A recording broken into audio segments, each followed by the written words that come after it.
Welcome to Restoring Education in America with Priscilla Rahn. She's a master educator and author, leading the conversation to restore the American mind through wisdom, virtue, and truth.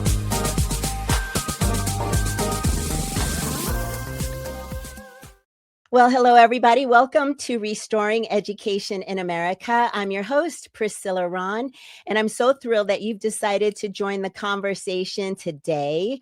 We are opening a new private classical school this fall in the Centennial, Colorado area.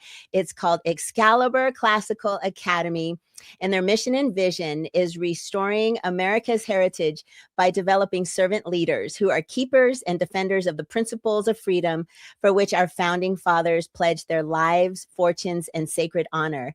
And if you have a young child that's starting kindergarten through third grade, please go to their website to request more information or for a tour of the school. Their website is excaliburclassicalacademy.org. Well, folks, we're living in a day and age where families, fatherhood, and faith really matter. And I'm going to bring a very, very special guest to the stage who's going to talk all about it. Fellow Project 21 ambassador and Bishop Garland Hunt. Hello, Bishop. Hello. How you doing, Priscilla? It's a blessing to be here. Well, it is a blessing to have you for this short amount of time. I'm not going to keep you because I know you've got prayer meeting, and that's so important for you to be on time for that. But before we get into the conversation, I'm going to share a little bit of your bio with our listeners. Okay. Bishop Garland Hunt is a pastor, attorney, and national leader with more than 3 decades of experience in ministry, public policy, and criminal justice reform. He currently serves as senior pastor of the Father's House in Norcross, Georgia, and as president of the Douglas Leadership Institute. Hunt previously served as president of Prison Fellowship, working with thousands of churches and volunteers across the country, and is the author of Crisis in America, A Christian Response. He has also served in key public leadership roles, including Commissioner of the Georgia Department of Juvenile Justice and Chairman of the Georgia State Board of Pardons and Paroles after being appointed by Governor Sonny Perdue. A graduate of Howard University and Howard University School of Law, Hunt began his legal career with the United States Court of Appeals for the Fourth Circuit and continues to advocate for religious liberty, racial healing, and justice reform. But your most important job is husband, dad, and grandpa. That's exactly right. Well, I always like to ask Bishop, what's your grandpa name? It depends on which grandchild you ask. We have actually 8 grandchildren, and the first 4 started with grandma and grandpa. So that's where we started. But then if we got a little more sophisticated, so then it was for grandma is Tutu, and then for me it's Papa. So the last 4 have been Tutu and Papa. Well, I love that. I love to ask grandparents that question because I get all kinds of different answers, and it just shows the diversity and the fun in families and the things that bring everybody together. So we have something in common. So you graduated from Howard Law School, and my big sister and my brother-in-law both graduated from Howard Law School. That is amazing. And in our HBCU family, we know Howard is the creme de la creme. What was your experience like there? Oh, I loved it. I that was my first choice, actually. I was actually accepted coming out of high school for several different colleges, but I was focused on wanting to come to Howard because Washington, D.C., it was the core of not only the capital, but, at that point, we thought it was Chocolate City coming to Washington, D.C. So I really enjoyed it. And then, of course, Howard University has such a history. And I ended up, of course, being the president of the Undergraduate Student Assembly. I founded an organization called the National Organization of Black University and College Students. We had national ministry going on. And I really enjoyed my undergrad time. And law school was more intense, but it's also a time when I spiritually got on fire for the Lord also. So it was a great time. I really enjoyed both undergrad and law school. That's beautiful. So the first time I heard you speak was in Atlanta at DLI, Douglas Leadership Institute. And we know Frederick Douglass to be a man who was born a slave, freed himself, taught himself how to read, became That's the right. author of 4 autobiographies and the advisor to 5 US presidents, Republican, by the way. He was born with nothing and died a millionaire, essentially. Hmm. So we know our dear friend, Dean Nelson, who passed away, Hmm. who Hmm. started this, and you have taken up the legacy. What has that meant to you to continue to carry on this legacy, not only of our friend Dean Nelson, but of Frederick Douglass? Well, first, of course, Dean was almost like a spiritual son to me. He was a great man of God. Had a chance to really impart a lot to his life, even when he was a student at University of Virginia. We had an organization called the New Generation Campus Ministry. He was one of our leaders, and so for him to pass on, and actually 2 days before he left this earth, he asked me, he said, "Would you, Bishop, would you take it on if I don't survive this cancer?" So, and I said, "Of course I will." And it's been great because I feel like I've always been a part of it when he started, and not only that, now I feel like it's a part of my call because I really believe that we have to strengthen the Black family. Strengthening the Black family to me is the core of what needs to happen. Family is so very important, and the attack on the Black family is significant. So to have an organization that I can oversee as president, and I'm honored to be the president, that talks about protecting the Black family in almost every capacity, even protecting the preborn. So I can go into other components of the organization, but I think of all the concerns that Blacks have about poverty and all these other things, and I think really more than Ku Klux Klan, the bottom line is fatherlessness in the Black home.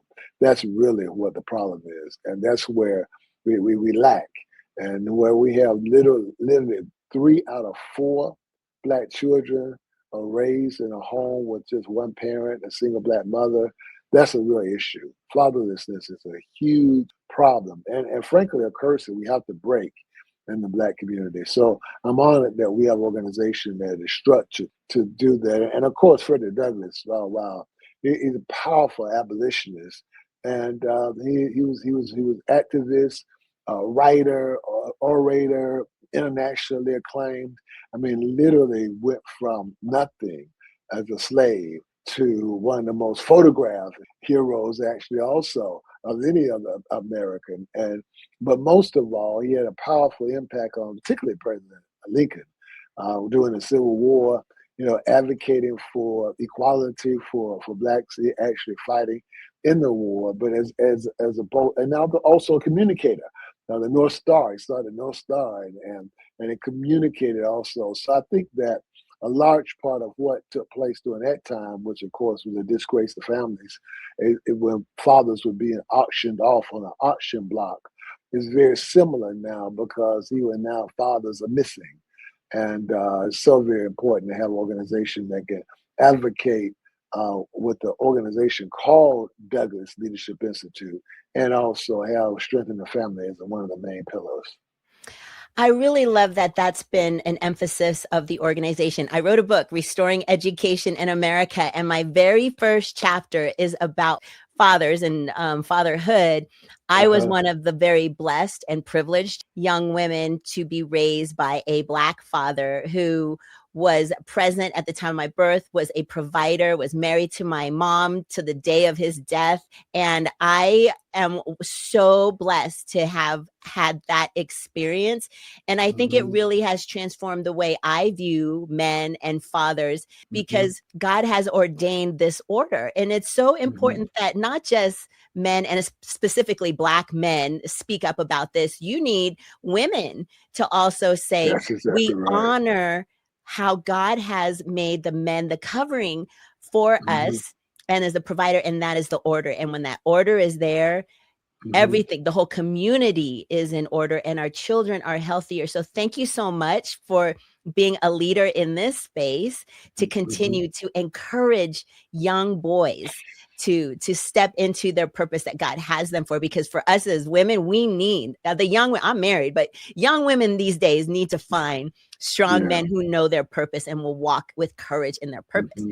But talking about that, Bishop, you were instrumental in the juvenile system for a very long time. You saw a lot. How did you, what were some of the patterns that you saw with the young men that were entering into the juvenile justice system? Well, I tell you what, sometimes the left use the idea about the pipeline. And I tell you, it is true that you can see a lot of indicators from the family. And when you see this connect of the lack of fathers in the home, what happens is it causes problems in schools. And once they start acting up in schools, they begin to be considered as rebels and problem children, and then they get in trouble. They're put out of school. They're suspended from school. Eventually, they may even go to an alternative school. And before you know it, they start getting in trouble with the law. They may not finish school at all. And then once they start getting into the juvenile system, it's just a precursor for the adult system. There's some of our kids that have been in every different juvenile facility in the whole state of Georgia. I mean, because they're bounced around from one to one, and they don't care. Children sometimes can be a lot more detrimental to the society than even the adults, because they don't have the experience of knowing how their actions will impact the rest of their life. And they think that they're living for the now.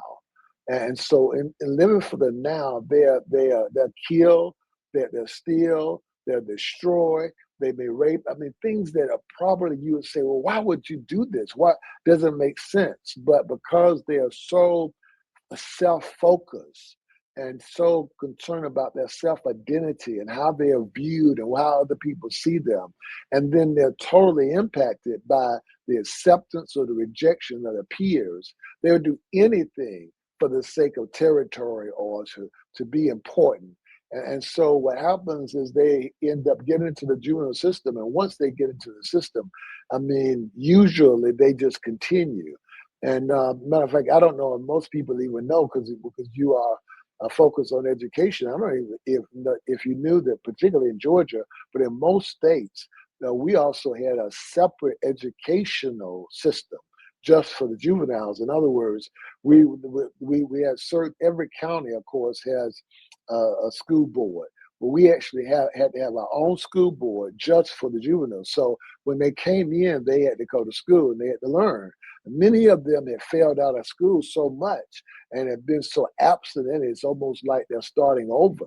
But for them to be able to start getting focused and be able to maybe even in some cases finish classes and in some cases get a GED, that was incredible for them, because they've never succeeded.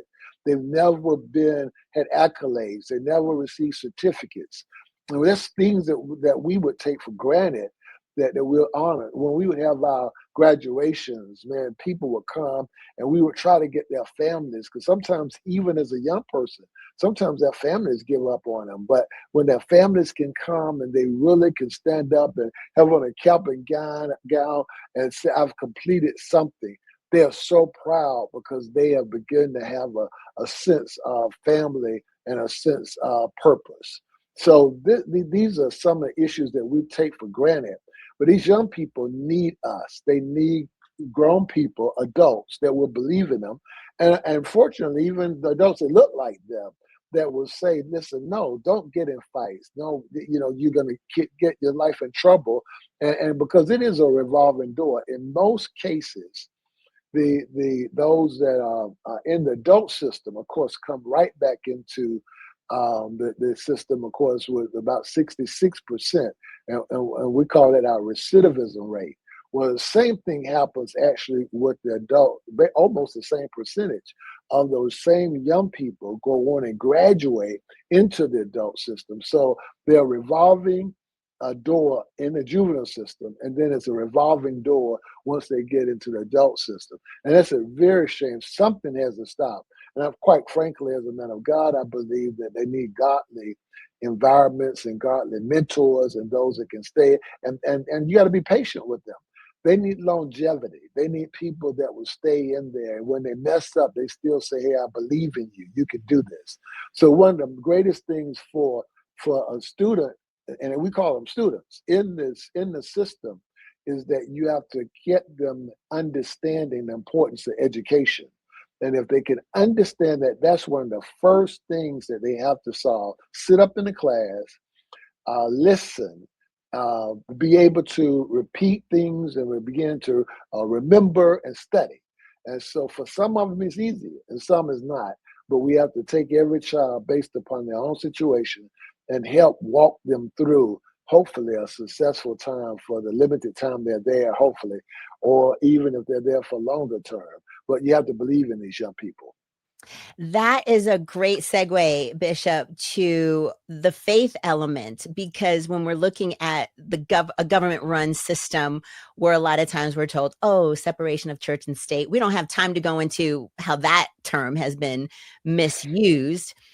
I'm concerned about a lot of the things that I see from certain legislators who behave in ways that are godless, or who behave in ways where they it seems like they don't really understand the Constitution or our heritage. It's one thing to know our history, but once we know our heritage, then we know how to stand up for these things. Okay, so let's go back to the debate about whether or not we were founded as a Christian nation. I say at the very least, I believe, based on my understanding, that we were. And the reason why I say that is because in our declaration, it talks about our inalienable rights from our creator. And there's only one creator, because our rights don't come from the government. Something really interesting happened in the Colorado State Legislature this past week. I'm going to play this for you. It's super short, and I just want to get your reaction. Okay. Please join me in the Pledge of Allegiance. I pledge allegiance to the flag of the United States of America and to the republic for which it stands, one nation, indivisible, with liberty and justice for all. So, Bishop, he purposefully left out under God. He said that he is an atheist. And this is a state legislator who has sworn to uphold the Constitution. I'll just share what I think, and I want to get your opinion as a man of God, because I feel like if you can't acknowledge that God is the one that is the source of our freedoms, then you cannot make good legislative decisions that will protect my individual right. What's your reaction legally and spiritually when you hear something like this? Well, let's go back to, first of all, excellent question. I'm glad you asked. You mentioned a key word, and that's the two words, inalienable rights. I was doing another interview actually yesterday, and I talked about civil rights. And civil rights is based on something that the Constitution can grant you. And typically speaking, most of us, and unfortunately even Black Americans, tend to look for what the government can do based on what is given from the Constitution. But inalienable rights come from God. The strength and the authority of a Constitution of the United States of America is based on a God-given right and authority. So you have to submit to a greater God than the actual authority other than the Constitution. The only way the Constitution can work is that it's based on the authority from God, because rights have to come from God. Inalienable rights are those authority that's given by God to man, and then man basically is codifying what has already been given by God. So therefore, if a person looks at constitutional authority, actually they should be looking at that which is backed by God. If it's not backed by God, then it's just man. So therefore, when we talk about civil rights and fighting in the streets, and we want our rights, and women's rights, men's rights, Black rights, purple rights, I mean, whatever it might be, gay rights, those are not inalienable rights. But to live peaceably, to be able to have the freedoms that God has given us, to be equally treated as not only just male and female, but black and white. All these things are inalienable rights. So therefore, the strength of any constitution is based upon its dependency on God's authority. So when it's not there, then it's nothing but mere man trying to govern itself. When we realize that we must have the backing of God. So a pledge of allegiance, of course, you pledge allegiance to a flag. A flag is just nothing but something that embodies stars and stripes of a country. But under God, it's saying this is where we're flowing. This is where we are participating in the United States. Is that union is based on a union with God.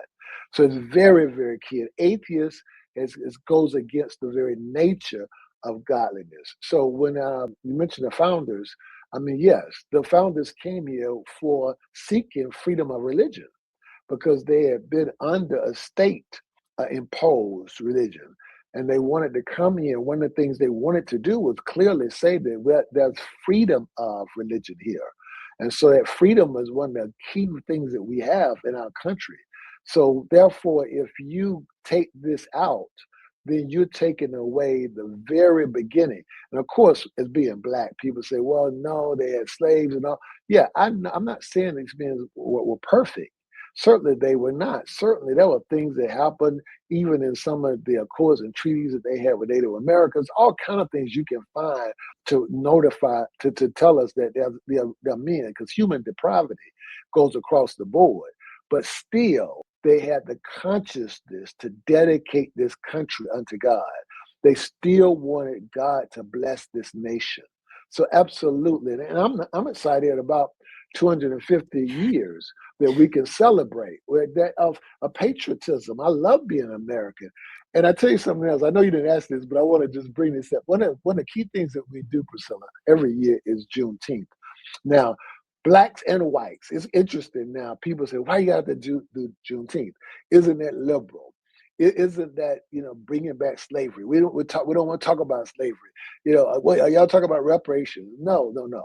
The fact of the matter is, this year we're doing something very unique. Not only are we celebrating Juneteenth, but we're also celebrating the 250th anniversary of the country and putting the two together.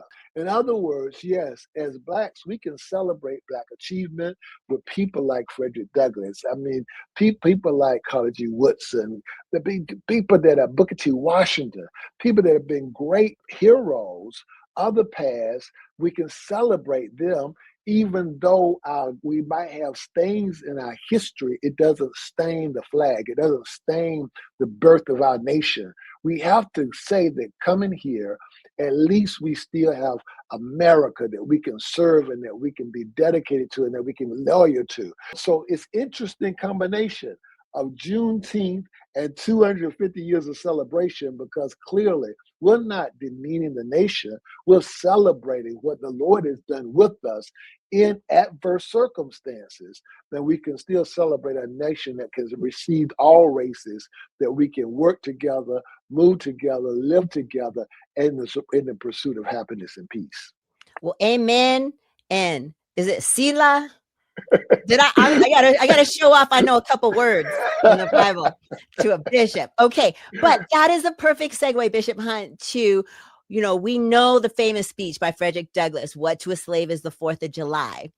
Fast forward 250 years. If Frederick Douglass was alive today, because he advocated so many things, we've come a long way. They're good and bad. What do you think his speech would encompass if he were here for this coming 4th of July?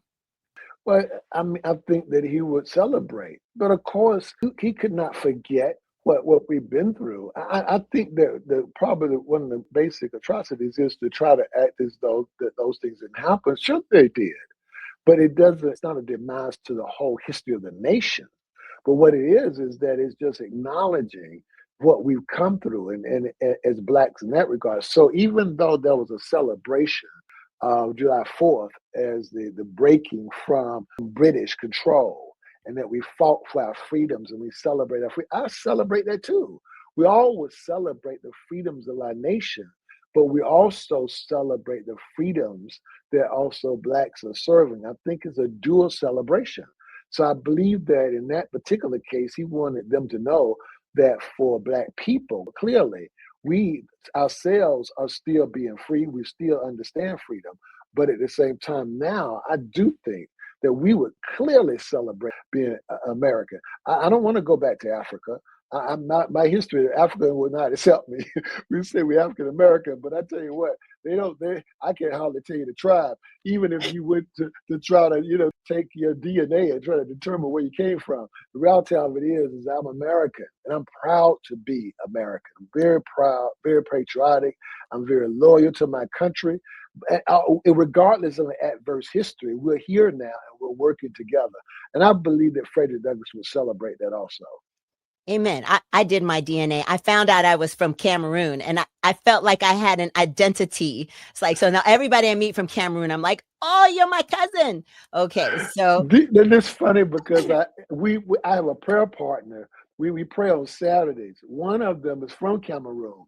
What I found out, one of the guys on the prayer, he actually did his DNA, and he said it was Cameroon. But I'm realizing that a lot of Black Americans, particularly, I guess, on the East Coast, I don't know if it's geological in the country or what it is, have come from Cameroon.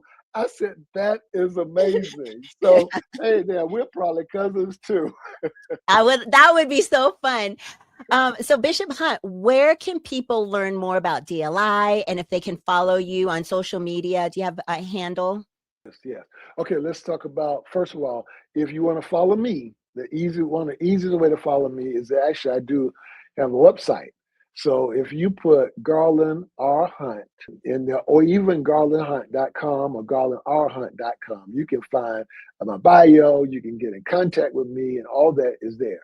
And also within it also take you straight to Douglass Leadership Institute, as well as even my church, in terms of finding the church. Also, it's called the Father's House. And we're in Peachtree Corners area here in north of Atlanta, here in Georgia. So that's one. So garlandrhunt.com or garlandhunt.com. If you want Douglass Leadership specifically, it's very easy. It's Douglass Leadership Institute. So it says DL Institute, dlinstitute.org. If you can go to dlinstitute.org, then you'll go straight to our website. At our website, you can find out everything about the organization. And I want to focus on one thing too, is that we're building a momentum of people that are joining us. And really, we want to call it a movement. So we have what was called the North Star Association. Of course, as I've spoken earlier, Frederick Douglass started a newspaper communication arena called North Star. And so it was an advocate for abolition. But in this particular case, we want the North Star Network to bring people together. So you can join the North Star Network. You can also communicate by giving, of course. And if you want to support us also on the website. But also there's also our field, because we're on Facebook, we're on Instagram. And so you can also find us there in that regard. Well, Bishop Hunt, thank you so much for your time. We have to land our plane. And to my listeners, thank you so much for tuning in, and catch me next time. And remember, educating the mind without the heart is no education. So seek wisdom, cultivate virtue, and speak truth.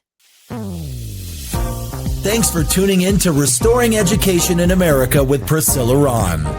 Visit PriscillaRahn.com to connect or learn how you can sponsor future episodes to keep this message of faith, freedom, and education on the air.